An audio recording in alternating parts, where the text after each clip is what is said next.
So here's the situation we're looking at. My battery took a dump.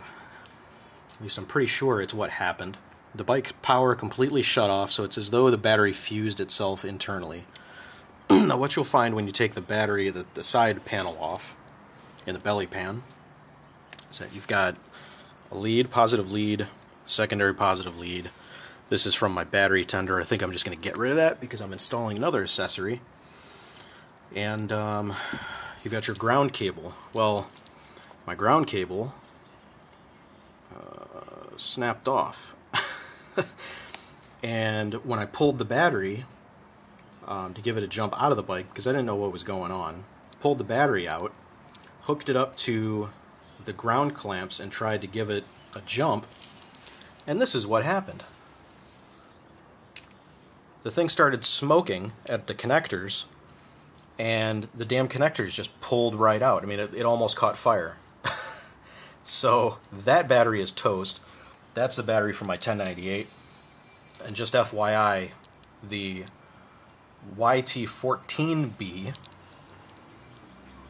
I think is a much better battery than the YT12B BS. I've never had any issues with that Yuasa. This Yuasa just suddenly took a giant dump. And you can tell, I mean, it's shorter, has less acid, has less cranking power. So now what I'm going to replace that battery with is this guy. That's my soldering kit over there. I've got a battery tender. Another Diavel owner recommended this one.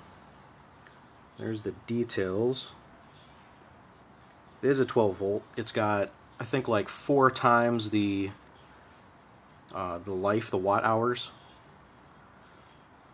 Yeah, if you look at that one, 10 hours. 51.2 hours. LifePo 4, this should work great. It is the BTL14A240C. Now to compare, turn this battery sideways.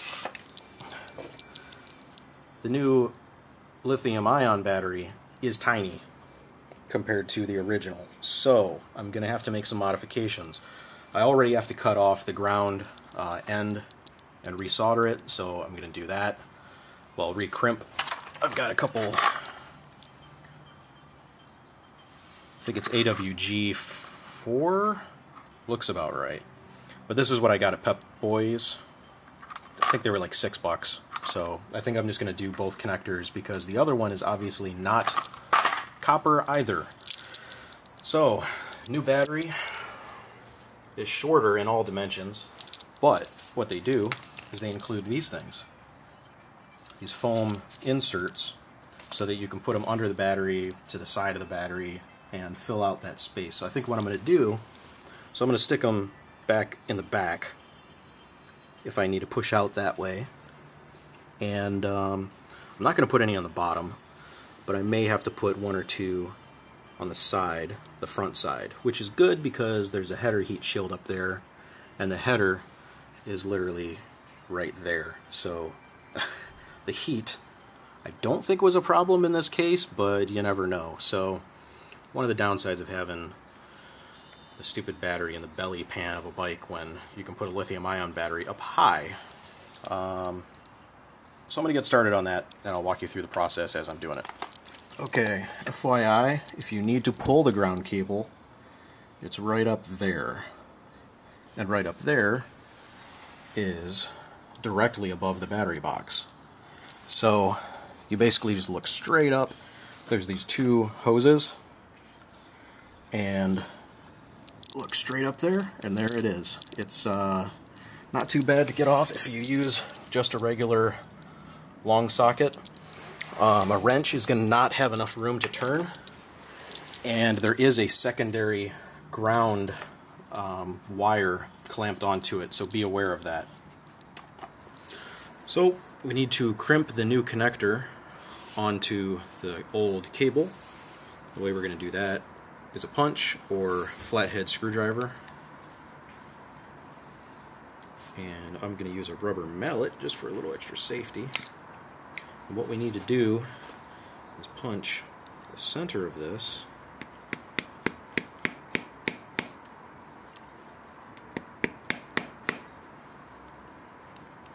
starting at the back. So we get the start of a crimp, and then once that's started, come to the back side and do it. Come on, man, straighten up. Now that we got that started, we can work our way down.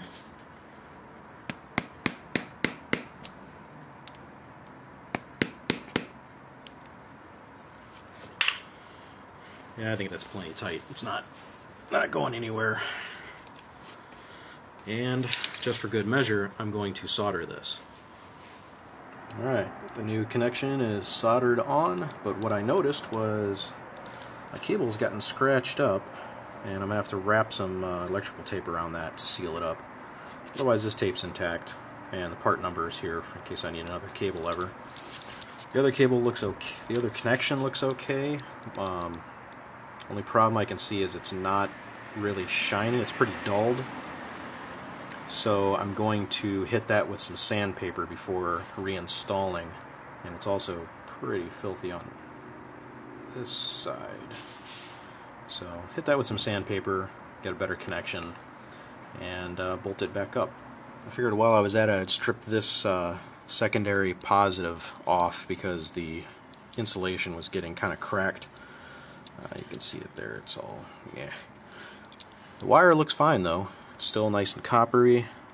Connection doesn't look too bad. Just going to hit it with a little bit of sandpaper, put a new sleeve on it. I'm pretty sure I've got some red heat shrink around here somewhere, so I'm going to clean this up. It doesn't look too bad. It doesn't need to be redone. So after I do that, I'm going to start trying to fit the new battery. Okay, here's this crusty lead before hitting it with a wire wheel on a Dremel, and there's the crusty lead after hitting it with the wire wheel. Flip it upside down. You can see it's all nice and shiny and cleaned up. That's what you want connecting to your battery, not some crusty crap with oxidization. I did the same thing on this guy. Oh yeah, nice and shiny.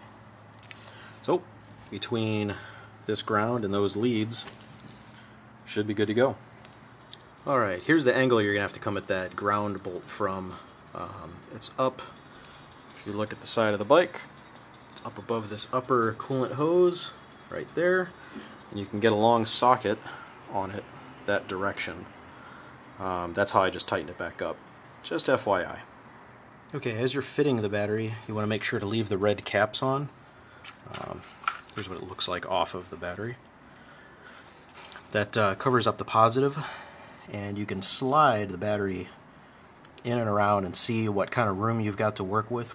What I ended up doing was using 3 of the middle-sized blocks, put all of the really thin sheets all the way at the back end, and then I've got one of these in the front, and that's got it pretty solid. It's not going anywhere. You can see the belly pans moving. So that should be good. I'm going to test the bike to see if it turns on now, and I should be good to go because I tried that other battery and it worked. So fingers crossed, moment of truth.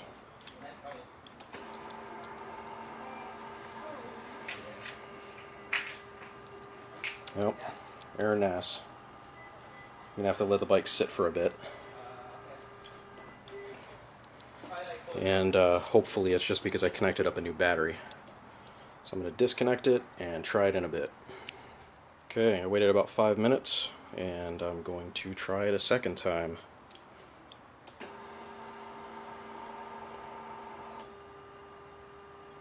Voila!